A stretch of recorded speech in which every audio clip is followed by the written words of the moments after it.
इरशाद बारी ताला है, जो तुम में से मोमिन हैं और जिनको इल्म दिया गया है उन्हें अल्लाह दर्जों में बुलंद करता है।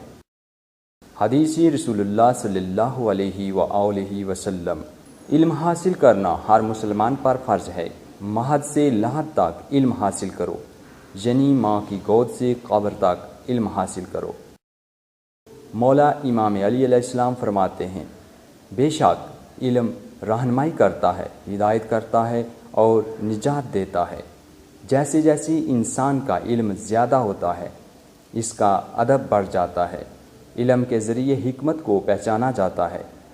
ज़िंदगी और हयाती अबदी इल्म के ज़रिए है। हर इंसान की कीमत वही है जो वो जानता है। Public service message. ज़िंदगी अजीम नियामत और अताए खुदावंदी है। कोरोना जैसी वबाई मर्ज़ी अपनी और दूसरों की ज़िंदगियों के तहफ़्फ़ुज़ के लिए एहतियाती तदाबीर पर अमल करें। बिस्मिल्लाहिर्रहमानिर्रहीम। सेकेंड ईयर मैंने आपको पहले भी इकोसिस्टम के बारे में बताया था और आज मेरा लेक्चर नंबर 2 है, जिसमें मैं आपको इकोसिस्टम के बारे में ही बताऊंगी, लेकिन उसके कंपोनेंट्स को हम डिस्कस करेंगे। तो इकोसिस्टम के जो हैं कंपोनेंट्स वो दो हैं कंपोनेंट, ठीक है। एक है बायोटिक कंपोनेंट और दूसरे हैं एबायोटिक कंपोनेंट्स। अगर आप इनके लफ्ज़ी मतलब की तरफ जाएं तो बायोस का मतलब आपको ऑलरेडी भी पता है, इसका मतलब होता है लाइफ। तो लिविंग कंपोनेंट्स ऑफ इकोसिस्टम को हम बायोटिक कंपोनेंट्स कहते हैं और ये बायोटिक कंपोनेंट आप जिस जगह पे पाए जाते हैं उन्हें हम क्या कहते हैं, बायोस्फीयर।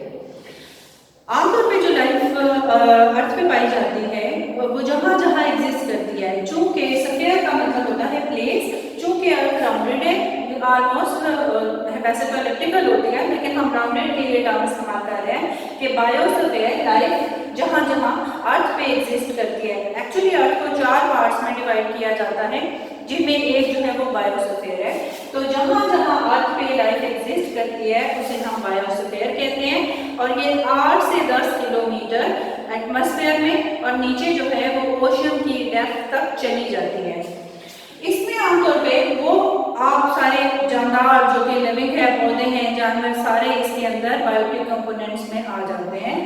अब है एबायोटिक कंपोनेंट्स। ए का मतलब होता है विदाउट और बायोस का मतलब लाइफ। तो दूसरे लफ्जों में हम कहते हैं कि नॉन लिविंग कंपोनेंट्स जो है इकोसिस्टम के वो जो है एबायोटिक कंपोनेंट्स कहलाते हैं। अगर आपसे पूछा जाए कि आपके इर्द जानदारों के अलावा भी कोई चीज़ें मौजूद है तो आपका आंसर होगा हवा है, पानी है और ज़मीन है, ठीक है। तो इसी तरह से इनको एबायोटिक कंपोनेंट्स को फिर हम फर्दर डिवाइड करते हैं। हम कहते हैं एयर, अभी हमने बात की तो हम कहेंगे एटमॉस्फेयर। एटमो का मतलब होता है एयर। दूसरा है हाइड्रोस्फीयर। हाइड्रो का मतलब पानी और तीसरा है लिथोस्फीयर। लिथो का मतलब क्या होता है, अर्थ। आमतौर पे एक्चुअली हम सॉइल या स्टोन या रॉक के लिए टर्म इस्तेमाल करते हैं, ठीक है। तो हम कहेंगे कि ये सॉइल, रॉक जो है ये किस में आ जाते हैं, लिथोस्फीयर में, सॉइल, रॉक या स्टोन। तो ये 3 तरह के कंपोनेंट्स हैं। तो अर्थ के 4 पार्ट्स हो गए, एक बायोस्फीयर, दूसरा एटमॉस्फेयर, तीसरा हाइड्रोस्फीयर और चौथा लिथोस्फीयर। ये आपस में ऐसा नहीं होता कि इकोसिस्टम में सिर्फ लिविंग कंपोनेंट्स ही काम करें, बल्कि लिविंग कंपोनेंट्स के साथ मिलके ये सारे नॉन लिविंग कंपोनेंट्स आप इमेजिन कर सकते हैं कि अगर पानी जो है वो लाइफ से खत्म हो जाएगा तो फिर बायोस्फीयर भी एग्जिस्ट नहीं करेगी, ठीक है। तो सिमिलरली सारे जो है वो कंपोनेंट्स के आपस में इंटरेक्शन से इकोसिस्टम जो है वो काम करते हैं। अब आप इसी को आगे लेके चलते हैं। तो इंटरेक्शंस जो है इकोसिस्टम में कौन सी पाई जाती हैं, तो एबायोटिक और बायोटिक दोनों कंपोनेंट्स आपस में किस तरह से इंटरैक्ट करते हैं और ये पूरा इकोसिस्टम चलता रहता है, यानी कि पूरा ये जो बायोस्फीयर है इसमें किस तरह से इकोसिस्टम्स एग्जिस्ट करते हैं, उनमें क्या इंटरेक्शंस हैं, उनको इसमें हम स्टडी कर लेंगे। तो मैं बायोटिक कंपोनेंट्स की पहले 3 आपको एग्जांपल्स बताऊंगी। एक है प्रोड्यूसर्स, दूसरे हैं कंज्यूमर्स और तीसरे जो है वो है डीकंपोजर्स। नाम से पता चलता है प्रोड्यूसर्स क्या है, प्रोड्यूस करने वाले। आमतौर पे जो प्रोड्यूसर्स होते हैं ये वो ऑर्गेनिजम्स हैं जो अपनी खुराक खुद से बनाते हैं। मिसाल के तौर पे इनको हम क्या कहते हैं, साइंटिफिकली ऑटोट्रॉफिक ऑर्गेनिजम्स कहते हैं। ऑटो का मतलब होता है सेल्फ, ट्रॉफ का मतलब होता है न्यूट्रिशन, ठीक है, हम फूड के लिए भी टर्म इस्तेमाल करते हैं। तो प्रोड्यूसर्स क्या हुए, ऐसे जानवर जो अपनी खुराक खुद बनाते हैं उन्हें हम ऑटोट्रॉफिक ऑर्गेनिजम्स कहते हैं और वो प्रोड्यूसर्स होते हैं। याद रखिएगा ये जो प्रोड्यूसर्स हैं इनको अगर हम इकोसिस्टम में से निकाल देते हैं तो आप सोचें कि ये लाइफ बिल्कुल सीज कर जाएगी और ये लाइफ आगे फर्दर एग्जिस्ट नहीं करेगी, ठीक है। अब अगर प्रोड्यूसर्स की एग्जांपल देखी जाए तो याद रखें ऑल ग्रीन प्लांट्स, ये सब के सब ग्रीन प्लांट्स की टर्म इसलिए इस्तेमाल की है कि ग्रीन प्लांट्स में एक कंपोनेंट होता है जो ऑर्गेनिल है जिसे हम क्लोरोप्लास्ट कहते हैं, उसके अंदर क्लोरोफिल होता है, अपनी फूड खुद बनाते हैं। तो ऐसा नहीं कि सारे प्लांट्स जो हैं वो ऑटोट्रॉफिक ही हैं, उनमें कुछ ऐसे प्लांट्स होंगे जो अपनी खुराक खुद नहीं बना सकते, ठीक है। तो ऑल ग्रीन प्लांट्स वो प्रोड्यूसर्स हैं। दूसरी एग्जांपल मैं आपको दूंगी एल्गी, एल्गी में भी क्लोरोफिल होता है इसीलिए ये अपनी फूड बना सकते हैं। तीसरे जो हैं वो एग्जांपल अगर हम लेते हैं तो वो साइनोबैक्टीरिया, साइनोबैक्टीरिया को आमतौर पे ब्लू ग्रीन एल्गी भी कहते हैं, ठीक है। तो प्रोड्यूसर्स क्या हुए, ऐसे organism which are capable of synthesizing their own food through photosynthesis। तो इनकी एग्जांपल्स क्या है, ग्रीन प्लांट्स हैं, साइनोबैक्टीरिया है एंड एल्गी है। दूसरे जो है वो है कंज्यूमर, नाम से पता चलता है वो पौधों की बनाई हुई खुराक को इस्तेमाल कर सकते हैं।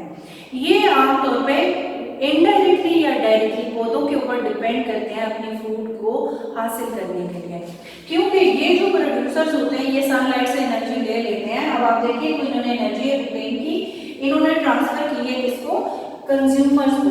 कंज्यूमर्स के जो हैं वो मुख्तलिफ लेवल्स हैं जिन्हें हम प्राइमरी कंज्यूमर कहेंगे, सेकेंडरी कंज्यूमर कहेंगे और टर्शियरी कंज्यूमर कहेंगे।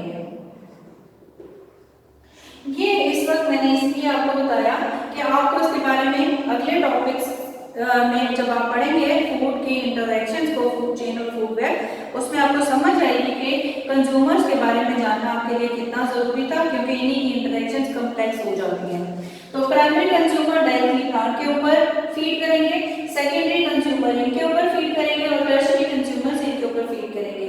अगर हम एग्जांपल की बात करें तो याद रखें कि सारे के सारे एनिमल्स जो हैं ये क्या है, ये कंज्यूमर ही हैं, क्योंकि एनिमल्स अपनी खुराक खुद नहीं बना सकते। Now the last one is the decomposer, decomposition करने वाले। ये क्या करते हैं डीकंपोजर्स, ये organism they are capable of degrading, ठीक है। तो डिग्रेड करना होता है किसी चीज को अपने मास से गिराने को कहते हैं ना, तो ये हम यहाँ पे डीकंपोजर्स के लिए लेते हैं कि ये ऑर्गेनिज्म क्या कर सकते हैं, जो फूड जैसे इंसान मरते हैं या जानवर मर जाते हैं, इनके मरने से ये डीकंपोजर्स क्या करते हैं, इनको डिग्रेड करते हैं, सिंपलर कंपोनेंट्स में डिवाइड कर देते हैं। अब आप इमेजिन कीजिए कि ऐसा हो सकता है कि जो जानवर है वो हमेशा के लिए तो वो इमॉर्टल तो नहीं है ना कि वो सारी जिंदगी या जब तक दुनिया में वही जिंदा रहेंगे, उन्होंने मरना भी है। जब वो मरते हैं तो उनकी डेड बॉडीज जमीन में देखी है कि पड़ी रह गई हैं, आज तक सा क्या होता है वो सिंपलर कंपाउंड्स में फिर बिल्कुल जमीन में आपको नजर भी नहीं आते, उनके रिमेन्स भी बन के देखें तो वो गल सड़ चुके होते हैं। वो इसी गलने सड़ने को जो काम करते हैं उन्हें हम डीकंपोजर्स कहते हैं। और डीकंपोजर्स की एग्जांपल जो है वो है फंजाई और बैक्टीरिया। याद रखिए इकोसिस्टम को मेंटेन करने के लिए डीकंपोजर्स बहुत एक अहम पार्ट प्ले करते हैं। अगर ये डीकंपोजर्स इकोसिस्टम में ना हो, आपने कार्बन साइकिल, नाइट्रोजन साइकिल, इसमें फिर हम नाइट्रोजन साइकिल बाहर हाल पढ़ेंगे, लेकिन आपने इसके बारे में पहले पढ़ा भी हुआ है, आप जरा इमेजिन करके देखें तो ये लिविंग में जो चीज़ें गई हैं वो दोबारा से मिट्टी में लौटा देते हैं, फिर ये दोबारा पौधों को अवेलेबल होते हैं। और इसी तरह से ये कॉम्प्लेक्स इंटरैक्शंस के नतीजे में ये जो कंपोनेंट्स है इसी तरह साइकिल रिसाइकिल होते हैं और आपको हर वक्त अवेलेबल रहते हैं। ठीक है स्टूडेंट्स, मेरा ख्याल है आपको इसमें कंपोनेंट्स ऑफ इकोसिस्टम के बारे में और इनकी इंटरैक्शंस के बारे में अच्छी तरह क्लियर हो गया होगा। अगर आपको किसी किस्म का भी प्रॉब्लम है तो आप मुझे व्हाट्सएप पे मैसेज कर सकते हैं। अल्लाह हाफ़िज़।